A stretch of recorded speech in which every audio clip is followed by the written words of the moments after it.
Assalamualaikum warahmatullahi wabarakatuh. Perkenalkan, nama saya Muhammad Hasan Saifulijal dari kelas 4 PAIC. Saya di sini akan menjelaskan sedikit tentang latar belakang dan konteks sejarah dari kurikulum 1945. Mungkin bagi sebagian dari kita, kurikulum ini terdengar sederhana dan kurang familiar dibandingkan dengan kurikulum modern seperti sekarang. Sebagai contoh, kurikulum merdeka. Namun, justru dari sinilah fondasi pendidikan nasional Indonesia mulai dibangun. Sebelum kita masuk ke pembahasan inti, coba bayangkan kondisi Indonesia pada tahun 1945. Saat itu, Indonesia baru saja merdeka dari penjajahan yang berlangsung ratusan tahun. Kondisi negara masih sangat belum stabil. Dari segi politik, Indonesia masih menghadapi ancaman dari pihak asing yang ingin kembali berkuasa. Dari segi ekonomi, keadaan juga sangat terbatas. Begitu juga dalam bidang pendidikan. Sistem pendidikan yang ada saat itu masih merupakan warisan dari penjajah, terutama Belanda dan juga Jepang.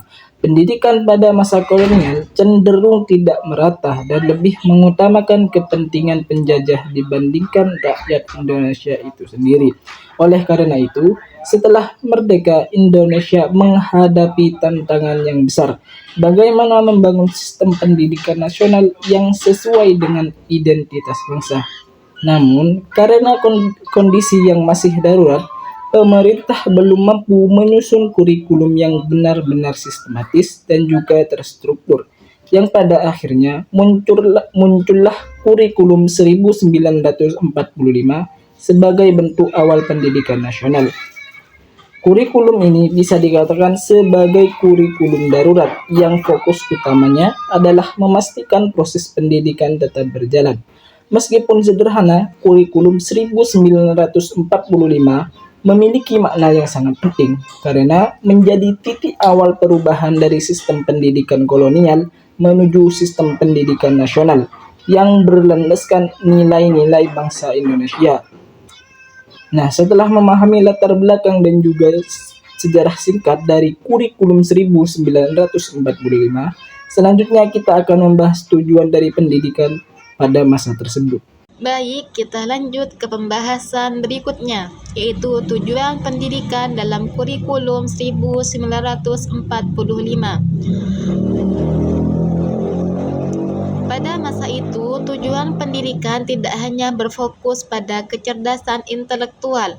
Justru yang lebih diutamakan adalah pembentukan karakter dan semangat kebangsaan.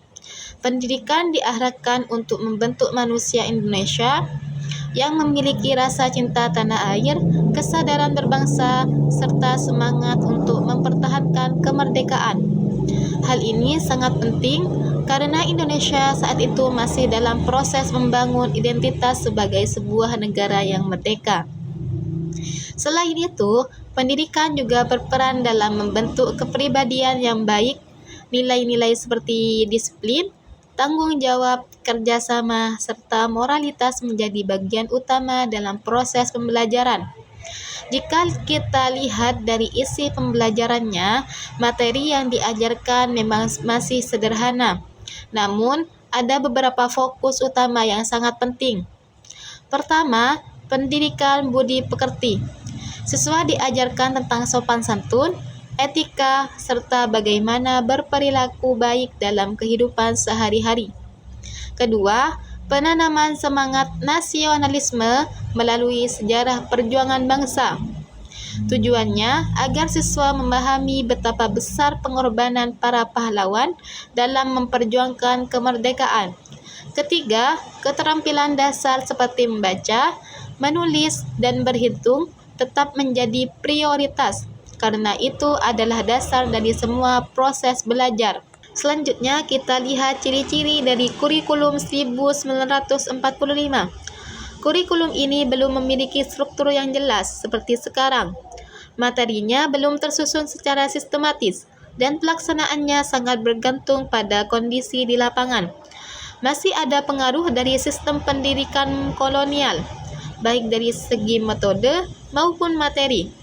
Namun, yang menjadi ciri khas utama adalah penekanannya pada pembentukan karakter dan semangat kebangsaan. Jadi, meskipun sederhana, Kurikulum 1945 memiliki tujuan yang sangat kuat dalam membangun identitas bangsa. Selanjutnya, kita akan membahas bagaimana sistem pembelajaran serta perkembangan kurikulum ini ke tahap berikutnya. Baik, saya lanjutkan ke pembahasan yang terakhir, yaitu tentang sistem pembelajaran dalam kurikulum 1945. Pada masa itu, proses pembelajaran masih bersifat tradisional atau disebut dengan teacher continued. Artinya, guru menjadi pusat utama dalam kegiatan belajar mengajar. Metode yang paling sering digunakan adalah ceramah, di mana guru menjelaskan materi dan siswa mendengarkan. Selain itu, fasilitas pendidikan masih sangat terbatas. Banyak sekolah yang kekurangan buku, alat belajar, bahkan ruang kelas yang layak. Namun, di balik keterbatasan tersebut, semangat belajar siswa dan dedikasi guru tetap tinggi. Hal ini menunjukkan bahwa pendidikan tetap berjalan meskipun dalam kondisi yang sulit. Selanjutnya, dari kurikulum 1945 ini kemudian berkembang menjadi kurikulum yang lebih terstruktur, seperti Rencana Pelajaran 1947. Perkembangan ini menunjukkan bahwa sistem pendidikan di Indonesia terus mengalami perbaikan dan penyesuaian seiring waktu. Sekarang kita masuk ke kelebihan dan kekurangan kurikulum 1945. Kelebihannya, kurikulum ini sangat berhasil dalam menanamkan nilai nasionalisme dan karakter bangsa. Di masa awal kemerdekaan, hal ini sangat penting untuk membangun persatuan dan identitas nasional. Selain itu, fokus pada pendidikan moral menjadi dasar yang kuat bagi pembentukan generasi yang berintegritas. Namun, kurikulum ini juga memiliki kekurangan karena belum tersusun secara sistematis. Proses pembelajaran menjadi kurang terarah. Materi yang diajarkan juga masih terbatas. Ditambah lagi, keterbatasan fasilitas membuat proses pendidikan belum berjalan secara optimal. Namun, jika kita melihat dari konteks sejarahnya, semua itu adalah hal yang wajar.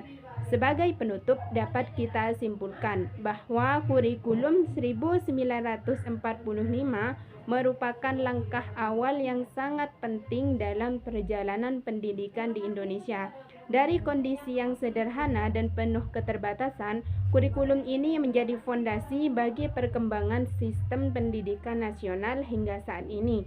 Semoga pembahasan ini dapat menambah wawasan kita semua dan membuat kita lebih menghargai proses panjang pendidikan di Indonesia. Mungkin hanya ini yang bisa saya sampaikan. Sekian dari kami. Kurang lebihnya mohon maaf. Wassalamualaikum warahmatullahi wabarakatuh.